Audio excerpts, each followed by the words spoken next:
বেগম খালেদা জিয়ার মৃত্যুতে 7 দিনের শোক কর্মসূচি পালন করছে বিএনপি। এই মুহূর্তে নয়াপল্টনে বিএনপির কেন্দ্রীয় কার্যালয়ে আছেন মাহাদি ইসলাম ধ্রুব এবং গুলশান কার্যালয়ে আছেন আফজাল হোসেন। সরাসরি শুরুতে যাচ্ছি আফজালের কাছে। গুলশান কার্যালয়ে শোকাবহ পরিবেশ, শোক বই খোলা হয়েছে। গতকালকেও শোক বইয়ে অনেকেই স্বাক্ষর করেছেন, আজকেও স্বাক্ষর করতে অনেকে আসছেন। এখন পর্যন্ত বিএনপির মহাসচিব মির্জা ফখরুল ইসলাম আলমগীর কার্যালয়ে ভেতরে রয়েছেন। শোক বইয়ে স্বাক্ষর করার জন্য আমরা দেখেছি যে বিসিসিআর সাবেক সভাপতি একে আজাদ তিনি প্রবেশ করেছেন এবং বিচ্ছিন্নভাবে নেতাকর্মীরা আসছেন, বিভিন্ন শুভাকাঙ্ক্ষী যারা বিএনপিকে ভালোবাসেন, বিএনপি চেয়ারপারসন বেগম খালেদা জিয়াকে ভালোবাসেন, তার রাজনীতি পছন্দ করেন, তার আদর্শ পছন্দ করেন, তারা কিন্তু বিএনপির এই কার্যালয়ে শোক বইয়ে স্বাক্ষর করার জন্য আসছেন। আর বিএনপির কার্যালয়ের সামনে যেটি আমরা দেখতে পাচ্ছি, আপনারা দেখতেই পাচ্ছেন, বিএনপির শোক 7 দিনের কর্মসূচি, কালো পতাকা টাঙানো হয়েছে। একই সঙ্গে রাষ্ট্রীয় শোক চলছে, পতাকাও অর্ধনমিত রাখা হয়েছে।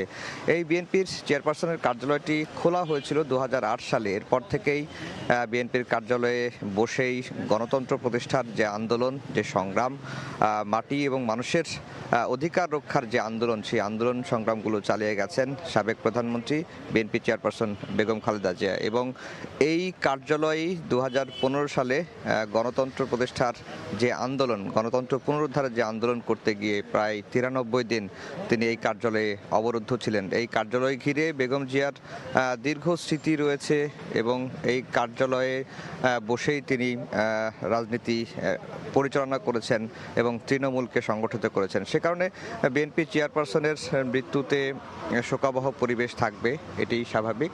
আর যেটি বলে রাখি যে বিএনপির 7 দিনের কর্মসূচি আজকে শুরু হয়েছে, অর্থাৎ যেদিন বেগম খালেদা জিয়া 30 ডিসেম্বর ভোর 6টায় রাজধানীর এভার কেয়ার হাসপাতালে ইন্তেকাল করেন এবং এরপরে আমরা দেখেছি যে গতকালকে বিএনপি চেয়ারপারসন বেগম খালেদা জিয়ার নামাজে জানাজা অনুষ্ঠিত হয়। নামাজে জানাজায় লাখ লাখ মানুষ অংশ নেয়। ইতিহাসের স্মরণকালের সবচেয়ে বড় জানাজা হয়েছে এমনটি মনে করা হচ্ছে এবং এরপরে জিয়াউর রহমানের সমাধির পাশে সাবেক প্রধানমন্ত্রী বেগম খালেদা জিয়ার দাফন সম্পন্ন হয়। এখন বিএনপির এই যে গুলশানের যে কার্যালয়, সেই কার্যালয়ে শোকাবহ পরিবেশ সেটি রয়েছে। বিভিন্ন শ্রেণী পেশার মানুষ আসছেন শোক বইয়ে স্বাক্ষর করার জন্য এবং বিএনপি চেয়ারপারসন বেগম খালেদা জিয়া কার্যালয়ের ভেতরে রয়েছেন। ভারপ্রাপ্ত চেয়ারম্যান তারেক রহমান কখন আসবেন সেই তথ্যটি এখন আমরা নিশ্চিত হয়নি। আমরা নয়াপল্টন বিএনপির কার্যালয়ের সামনের খবর জানবো, সেখানে আছেন সহকর্মী মাহাদি ইসলাম ধ্রুব। আমরা ধ্রুবর কাছ থেকে সেখানকার পরিস্থিতি জানবো।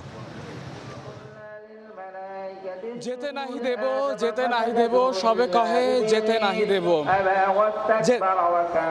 বেগম খালেদা জিয়া গতকাল তাকে তার স্বামী শহীদ রাষ্ট্রপতি জিয়াউর রহমানের সমাধির পাশে দাফন করা হয়েছে। তিনি আর এই বাংলার মাটিতে নেই, তবে তার স্মৃতি ধারণ করে তাকে ভালোবেসে কিন্তু আজকে সকাল থেকে এই বিএনপির কেন্দ্রীয় কার্যালয়, নয়াপল্টনস্থ কেন্দ্রীয় কার্যালয়ে কিন্তু নেতাকর্মীদের ভিড় লক্ষ্য করা গিয়েছে।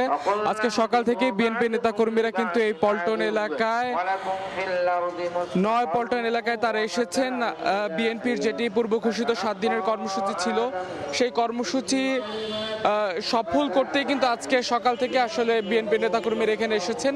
তাদের মূলত যেটি কর্মসূচির আওতায় ছিল যে শোক বই স্বাক্ষর করা, আজকে আমরা সকাল থেকেই দেখেছি আসলে বিএনপি নেতাকর্মীরা এখানে এসে তারা শোক বইয়ে তারা স্বাক্ষর করছেন, তারা তাদের বেগম খালেদা জিয়াকে নিয়ে তাদের স্মৃতিচারণ করছেন। তারা যেটি বলছেন যে আসলে বেগম খালেদা জিয়া আমাদের মাঝে না থাকলেও তার আদর্শ, তার দেশপ্রেম, তার শিক্ষা, সেই শিক্ষা নিয়েই তারা সামনে এগোতে চান এবং তাদের যেটি বিশ্বাস যে বেগম খালেদা জিয়া এবং জিয়াউর রহমানের যে দেখানো স্বপ্ন, দেখানো পথ, সেই পথেই তার সন্তান তারেক রহমান সেই পথেরই পথিক হবেন এবং তিনি এই দেশের জন্য, বিএনপির জন্য তিনি নিবেদিত কণ্ঠস্বর হয়ে কাজ করে যাবেন, এমনটাই প্রত্যাশা তাদের। তারা যেটি বলছেন আসলে বেগম খালেদা জিয়ার এই শূন্যতা আসলে তাদের হৃদয়কে অনেক বড় ক্ষত করেছে এবং তারা যেটি বলছেন আসলে বেগম জিয়ার শূন্যতা আসলে কোনোভাবেই পূরণ করার মতো নয়। তিনি শুধু বিএনপির অভিভাবক ছিলেন না, ছিলেন গোটা বাংলাদেশের অভিভাবক। অভিভাবক। আজকে বাংলাদেশ তার এক অভিভাবককে হারিয়েছে, যে অভিভাবক ছিলেন সম্পূর্ণ দেশপ্রেমিক, যে অভিভাবকটি ছিলেন আধিপত্যবাদ বিরোধী, যে অভিভাবক ছিলেন একজন আপোষহীন নেত্রী। তো তারা যেটি বলছেন, বেগম খালেদা জিয়ার আদর্শকে ধারণ করে তারা সামনে এগিয়ে যাবেন, তারেক রহমানের নেতৃত্বে তারা দেশ গঠনে, বাংলাদেশ বিনির্মাণে তারা কাজ করবেন বলে বলছেন এই কেন্দ্রীয় কার্যালয়ে আগত বিএনপি নেতাকর্মীরা। এই ছিল নয়াপল্টনস্থ বিএনপি কার্যালয় থেকে আমার কাছে থাকা সবশেষ। যুক্ত ছিলাম বিএনপির কেন্দ্রীয় কার্যালয় এবং গুলশান কার্যালয়ে।